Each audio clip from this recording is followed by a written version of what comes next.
할렐루야. 아멘. 오늘 말씀의 은혜를 받으시기를 축복합니다. 아멘.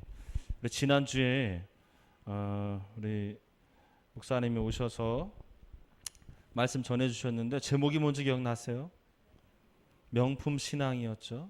그래서 오늘은 제가 명품 신앙 2라고 제목을 붙여봤습니다. 여러분, 신앙의 명품이 되시기를 바랍니다. 옆 사람들에게 좀 격려와 축복을 해주십시오. 명품 신앙 되시기를 축복합니다.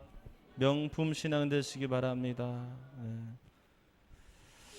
지난주에 제가 처음 알게 된 사실이 있습니다.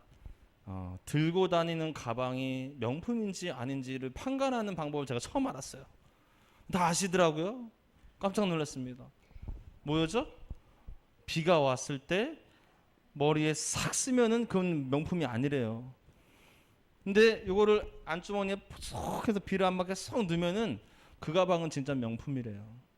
제가 금요일날 우리 권사님들하고 전도하는 도중에 비가 오더라고요. 그래서 아이고 권사님 이제 들어가시죠 했는데 그 전도 가방을 제가 머리에 썼어요. 이렇게. 주여 죄송합니다. 이거는 그저 종이 가방일 뿐입니다. 여러분, 명품 신앙, 우리도 명품 신앙 돼야 되겠다. 그런 생각을 합니다. 전 바꿔 생각해 봤습니다. 예수님께서 우리들을 들고 다니실 때 예수님께서 우리들 머리에 쓰신다면 무슨 뜻이에요? 죄송합니다. 여러분, 명품 아닌 거예요. 근데 예수님께서 어머머 비가 오네 하고 여러분들을 예수님 품 안에 쏙 넣으시면 여러분 명품인 거예요. 나를 머리 쓰실지 가슴팍에 넣으실지 오늘 말씀에 여러분 잘 들으시고 다 명품 신앙 되시기를 축복합니다. 제가 말씀을 준비하면서 우리가 좀 알아야 될 부분이 있다. 전제해야 될 부분이 있다. 명품 신앙이 되기 위해서 알아야 될 전제가 2가지가 있습니다. 첫 번째는 신앙은 점점점 성숙해져 가야 한다.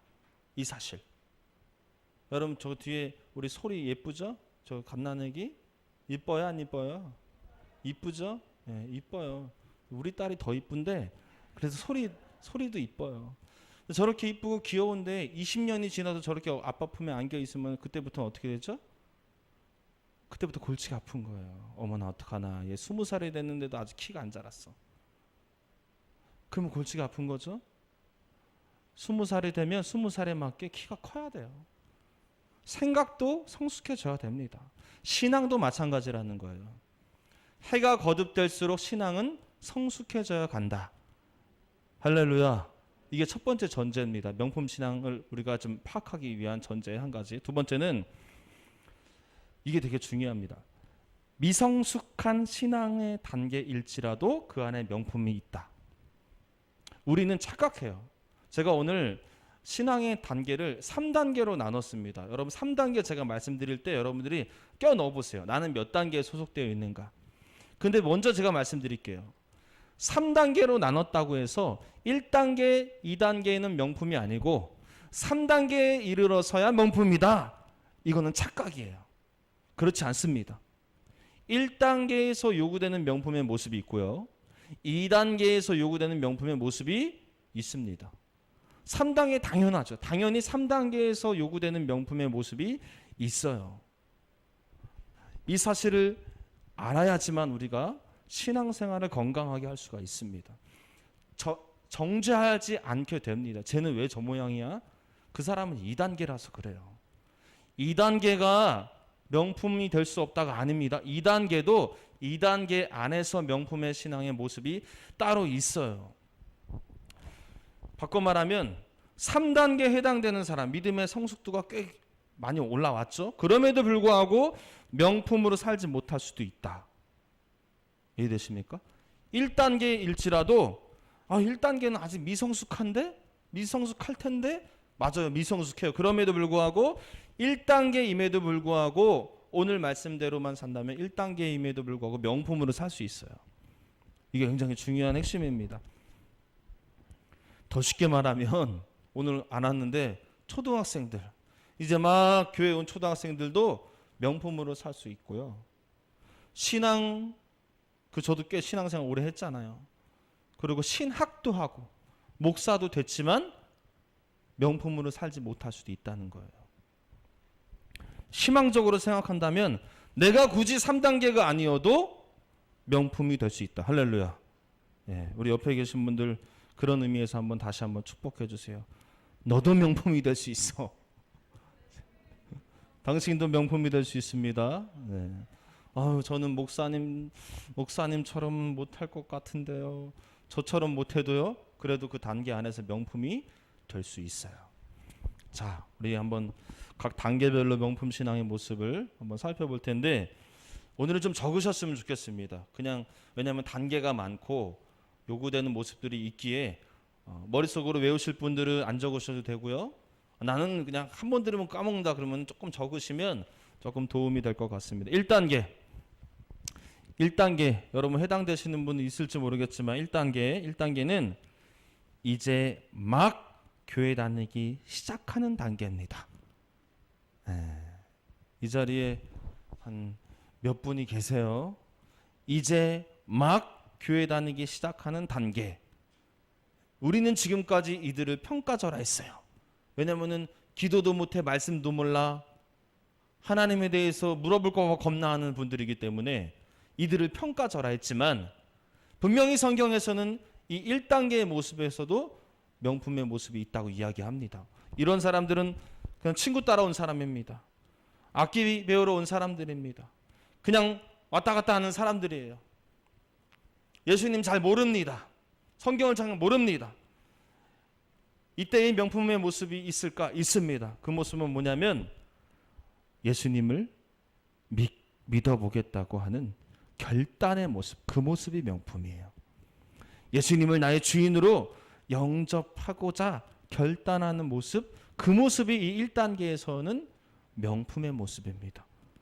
마태복음 4장 19절 20절에 예수님이 베드로를 부르잖아요. 말씀하시되 나를 따라오라 내가 너희를 사람 낚는 어부가 되게 하리라 하시니 이제 막 너 예수 믿어볼래? 지금 이렇게 얘기한 겁니다. 그러자 제자들과 베드로가 뭐라고 합니까? 그들이 곧 그물을 버려두고 예수를 따르느니라. 할렐루야. 지금 베드로요. 예수님 지금 따랐다고 해서 성숙한 신앙의 모습으로 앞으로 보여주는 거 아니잖아요. 실수도 많이 하고 배신까지 하잖아요.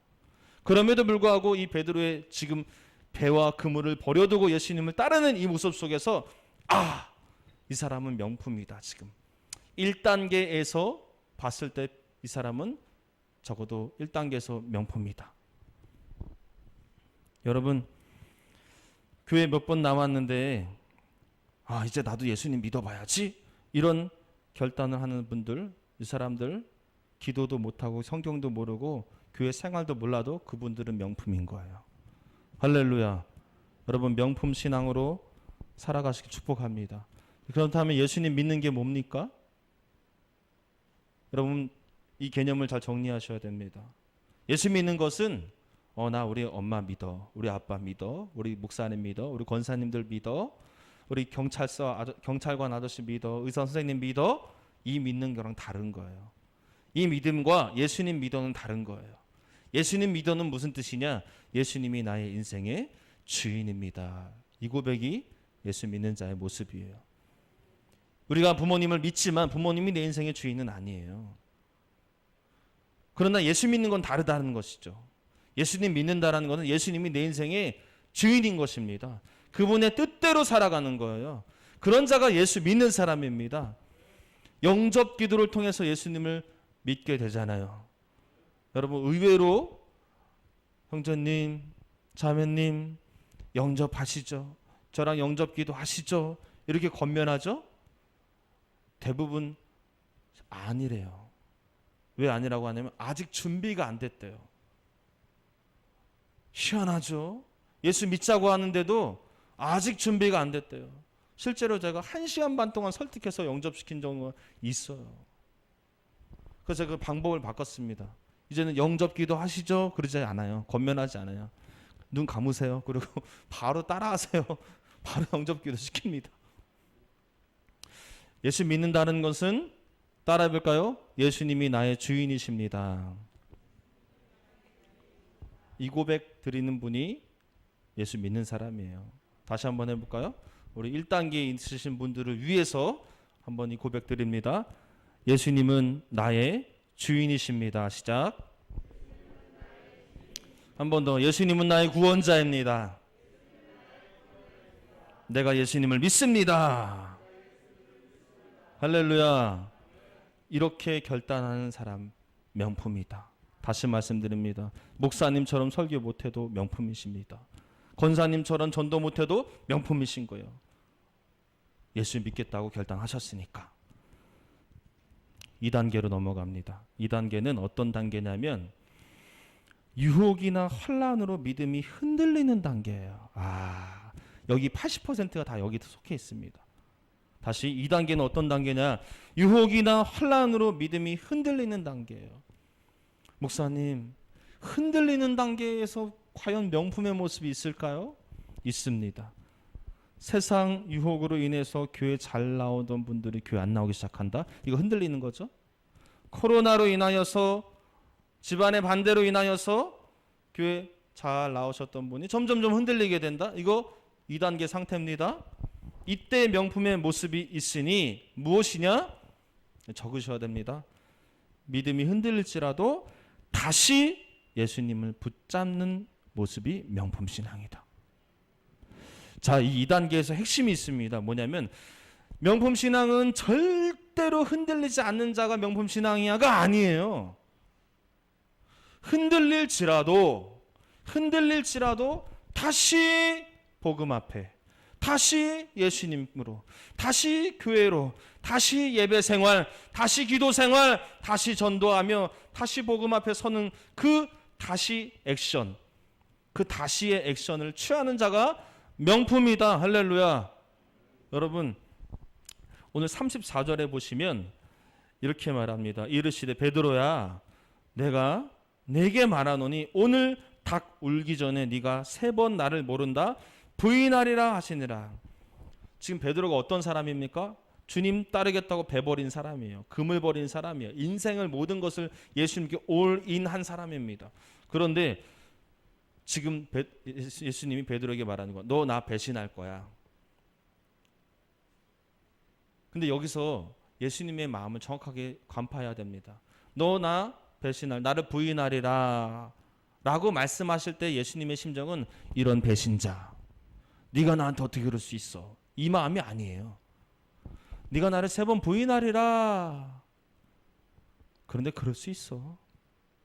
신앙은 신앙생활 하다 보면 흔들릴 때도 와.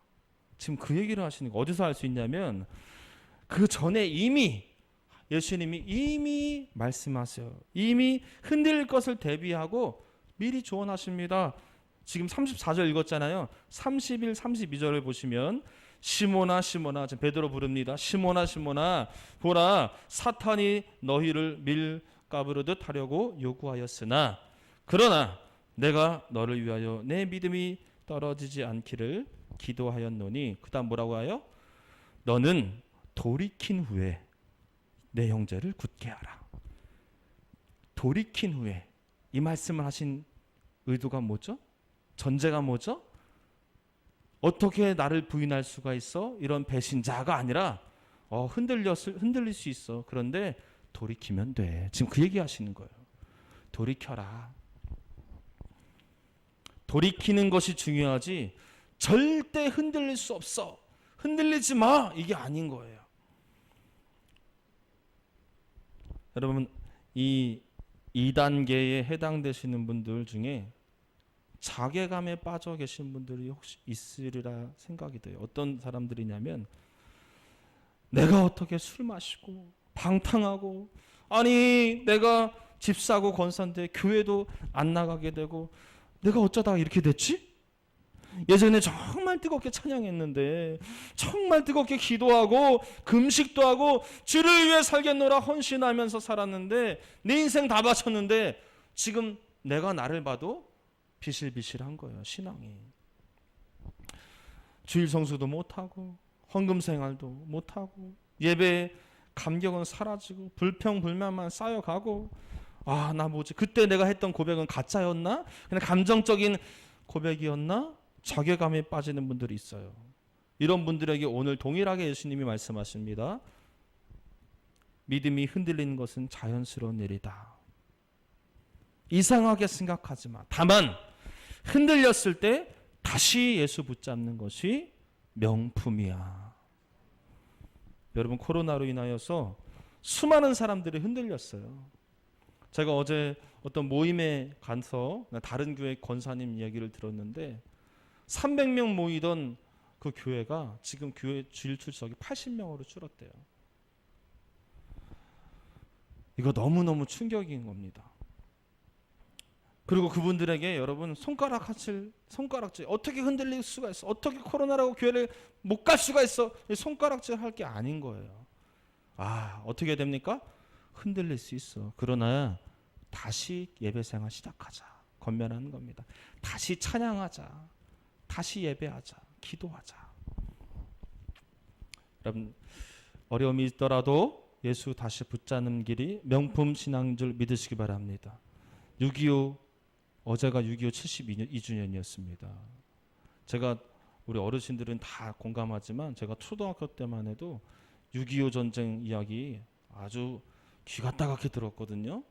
요즘에는 어찌된지 6.25 전쟁 하면 얘기를 안 해요. 그때 아픔들이 있는 분들이 굉장히 많거든요. 제가 나중에 알았습니다. 저희 할아버지께서, 저희 친할아버지 돌아가셨지만 할아버지께서 6.25 전쟁 가운데, 우리 권사님 6.25 전쟁 치르셨죠? 어렸을 때였죠. 우리 김윤영 권사님 6.25 전쟁 경험하신 분이세요. 아마 제 생각에 한 4살, 5살 때쯤? 아니, 더 어리십니까? 7살? 2살? 2살 때셨대요. 기억이 나시잖아요. 막 그때 저희 할아버지께서 6.25 전쟁통에 막 폭탄이 터지고 막 소리가 들릴 때 어떻게 된 상황인지 밖에 나가보자 하고 저희 할머니 계시고 저희 아버지는 어렸을 때였거든요. 그리고 잠깐만 있어봐. 그리고 저희 할아버지가 나가셨대요. 나갔는데 그때 북한군 인민군한테 붙잡혀서 포로로 붙잡혀 가셨대요. 이게 웬 생이별입니까? 이게 웬 날벼락입니까? 붙잡혀 가셨는데 영화에서 보던 땅을 파고 그 속에 들어가고 위에 철조망으로 쫙 채우고 군인들이 지나가는 거예요. 밥을 안 준대요. 옥수수 가루 요만큼 주고 하루 한 끼 끝. 너무 배고프고 고달픈 겁니다. 저희 할아버지 신앙생활 하셨거든요. 얼마나 원망이 되셨겠습니까? 나중에 낮이 됩니다. 낮이 되니까 다 올라와서 노동을 시키는 거예요. 노동을 시키는데 여기도 파고 저기도 파고 나무도 베고 하는데 얼마나 감시가 살벌한지 눈동자 하나 굴러가는 것도 허락하지 않고 말 한마디 못하게 하고 서로 쳐다도 못 보게 합니다. 얼마나 고통스럽습니까?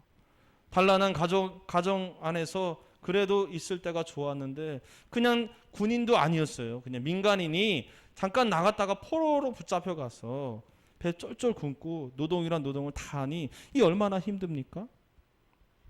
얼마든지 하나님 원망할 수도 있고 얼마든지 하나님 막 불평불만할 수도 있었겠지만 할아버지께서 끝까지 주님을 놓지 않는 거예요.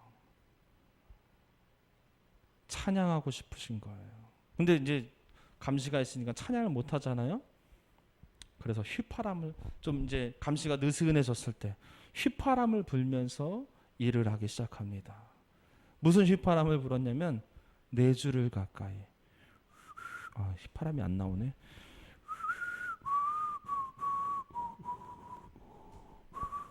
이렇게 휘파람을 부는 거예요. 그런데 어느 날 내 주를 가까이 하게 하는데 저쪽에서 휘파람으로 똑같이 십자가 짐 같은 고생 이게 들리는 겁니다. 저 사람 예수 믿나 보다. 그리고 일을 하면서 그쪽으로 슬금슬금 가는 거예요. 휘파람 소리 들리는 소리로 슬금슬금 갑니다. 그쪽에서도 슬금슬금 오는 거예요. 두 분이 만나셨어요. 만나셨는데 말은 못하니까 눈빛만 교환하고 헤어졌어요. 그 다음 날 또 됐습니다. 휘파람 나 잘 부는데 18하면 또 불어요. 내 주를 가까이 하게 하면 저쪽 또 들려요. 십자가 짐 것. 또 만나요. 그렇게 몇 번 만나다가 두 분이서 탈출하죠. 나무가 있는데 북쪽으로 향한 나무는 짧대요. 나무 가지가 남쪽으로 향한 가지는 길대요. 저쪽이 남쪽이다. 그냥 뛰어가는 거예요.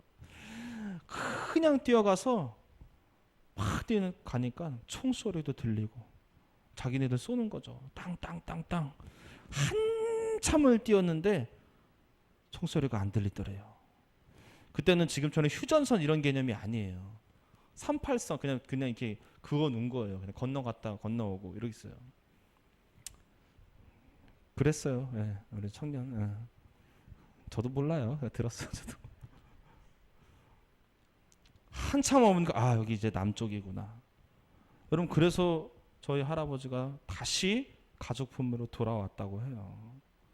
그때 안 돌아오셨으면은 제가 존재하지 않았어요. 여러분 저희 그 얘기를 들으면서 저는 우리가 그냥 얘기를 그냥 들으니까는 그냥 그렇구나 하지만 그 극심한 그 위협 속에서 주님 찬양하는 그 마음을 놓지 않았다는 것.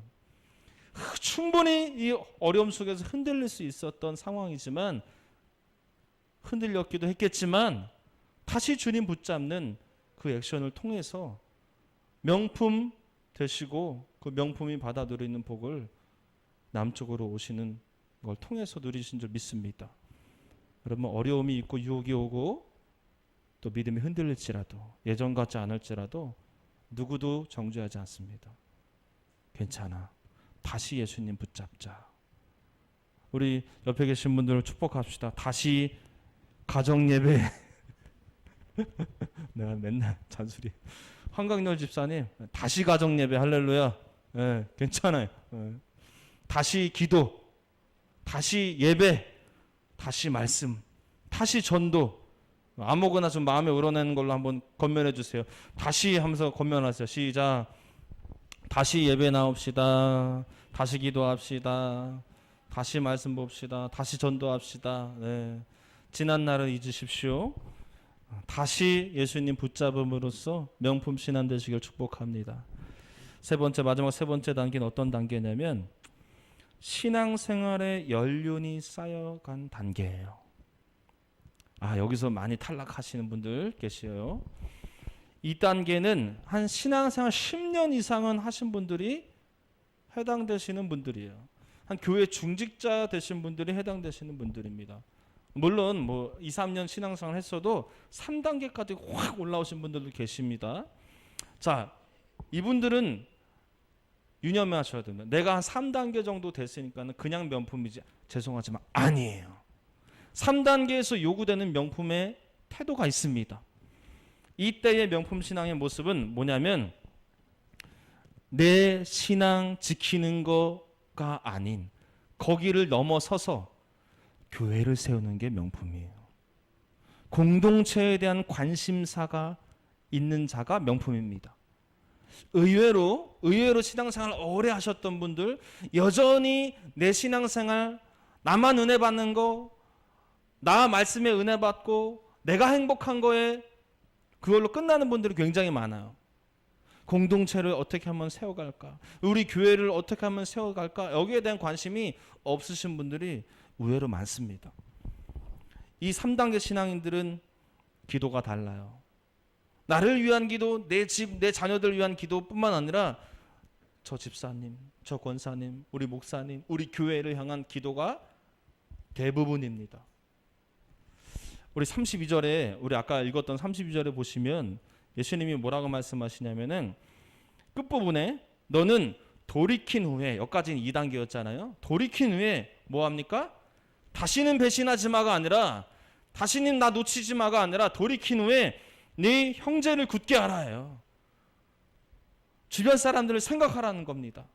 베드로전서 4장 10절에도 똑같아요. 각각 은사를 받은 대로 하나님의 여러 가지 은혜를 맡은 선한 청지기 같이 서로 봉사하라.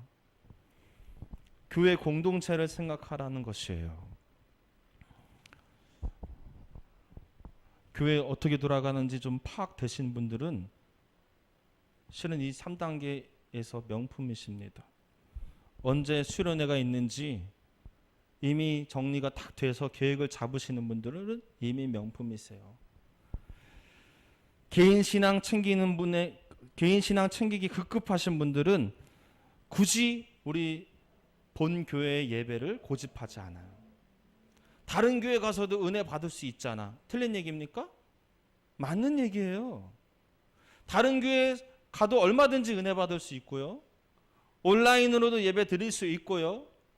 다른 교회 목사님 설교 얼마든지 좋으신 분들 굉장히 많고요. 심지어는 유튜브로다가 설교를 드리면서 예배 서핑, 교회 서핑을 하는 분들도 굉장히 많습니다. 은혜 받는데 아무런 지장 없습니다. 이분들 은혜 더 잘 받습니다. 왜요? 김영광 목사보다 훌륭하신 목사님들이 실제로 굉장히 많기 때문에 그분들을 설교 드리면서 더 은혜 더 많이 받습니다. 더 하나님과 더 가까워질 수도 있습니다만, 그러나 죄송하지만 이 정도 3단계 되신 분들은 그 모습이 명품은 아닌 거예요. 3단계쯤 되셨으니까는 말씀에 들을 기가 있으신 건데, 그런 분들에게 요구되는 3단계 모습은 그래도 교회를 지켜라요. 이 교회를 지켜라. 이 교회에서 봉사해라. 이 교회에서 헌신해라. 이게 바로 3단계에서의 명품 신앙입니다. 교회에 누가 왔는지 안 왔는지 여러분 관심 있으십니까? 오늘도 안 오신 분들 굉장히 많은데 누가 안 왔습니까? 둘러보셨습니까? 이미 지금 둘러보지도 않고 알고 계신 분들은 명품이십니다. 그런데 어머 안 왔었네? 지금에서야 아시면 죄송하지만 여러분 3단계라면 2단계는 괜찮아요. 3단계라면 죄송하지만 지금 명품으로 가고 계시지 않으세요. 어머 그 집사님, 어머 그 청년 왜 이렇게 교회 안 오지? 이 마음속에 관심이 있는 거예요. 그럼 물어봅니다. 목사님 그 청년 왜 안 와요? 물어봐요. 연락처도 나누셔야 되겠죠. 교회 생활을 원활하게 하시는 분들, 교제도 하시는 분들, 이분들이 3단계에서 명품이시라는 거예요. 오늘 교회 와봤으니 교회 오고 설교 들어보고 은혜가 된다. 어느 날은 은혜가 안 되네. 딴 교회 가자. 그 다음엔 더 교회도 더 멋있네. 이 교회는 엄청 크네. 교회 서핑 죄송하지만 명품 아닙니다. 은혜는 받을 수 있을지만 교회를 세울 수는 없어요. 여러분 교회 세우시는 명품 신앙 되시길 축복합니다. 제가 어제 모였던 그 권사님 이 얘기를 또 해주시는 거예요. 뭘 해주시냐면은 주일날 5월 8일날 어버이날에 70세 이상 되신 분들한테 이제 용돈을 드리는 그런 행사를 하셨나 봐요. 목사님이 예배 시간에 70대 되신 분들을 앞으로 나오시죠 하고 나와서 쫙 일어나는데 교회에 3분의 2가 일어서시다는 거예요. 근데 그 모습을 본 아까 어제 만난 그 권사님이 가슴이 철렁했대요. 가슴이 철렁. 왜 가슴이 철렁한지 아시는 분들은 명품이셔요. 근데 왜? 많이 일어나면 좋은 거 아니야? 죄송하지만 2단계일 수도 있어요. 교회의 미래를 생각했을 때 70대 이상 되시는 분들이 나쁘다는 게 아니라 교회의 미래를 봤을 때 그 밑에 있으신 분들이 그래도 앉아 계셔야 되는 거잖아요. 많이 있어야 되는 거잖아요. 근데 저는 그 얘기를 들으면서 그분이 가슴이 철렁했다는 말을 하는데 제 속으로 생각했어요. 저 권사님은 명품이시다. 교회를 걱정하는 마음, 공동체를 걱정하는 마음. 그럼 교회에 70 되신 분들이 많아가지고 앞으로 10년 뒤에 30, 40대가 없다고 해도 예배 드리는데 지장 있습니까? 나 은혜 받는데 지장 있습니까? 없어요. 목사님 설교는 여전히 좋으실 거예요. 지장 없지만 가슴이 철렁했다는 것은 개인 신앙 지키는 것을 넘어서서 공동체를 생각하고 교회를 생각하는 마음이 있다라는 거예요. 그 모습이 명품이라는 겁니다. 여러분 내 신앙 지키는 것에 급급하지 마시고 거기서 멈추시지 마시고 주변을 좀 돌아보십시오. 실족한 지체들이 있지 않나 돌아보십시오. 그게 명품 신앙으로 살아가는 모습인 줄 믿습니다. 사랑하는 여러분, 1단계이신 분들도 계시고 2단계, 3단계이신 분들도 계십니다. 성숙해져야만 하지만 사람마다 차이가 있고요. 각각 신앙의 단계에서도 차이가 나는 건 자연스러운 일입니다만, 그러나 그 단계, 각각의 단계에서 내가 명품 신앙으로 살아가야 되는 것은 절대적 진리예요. 바라기는 우리 은혜교회 모든 성도들이 모두 명품 신앙으로 세워져서 하나님 앞에 칭찬받는, 그래서 우리 교회가 명품 교회가 되는 귀한 은혜가 있기를 주님의 이름으로 축원합니다.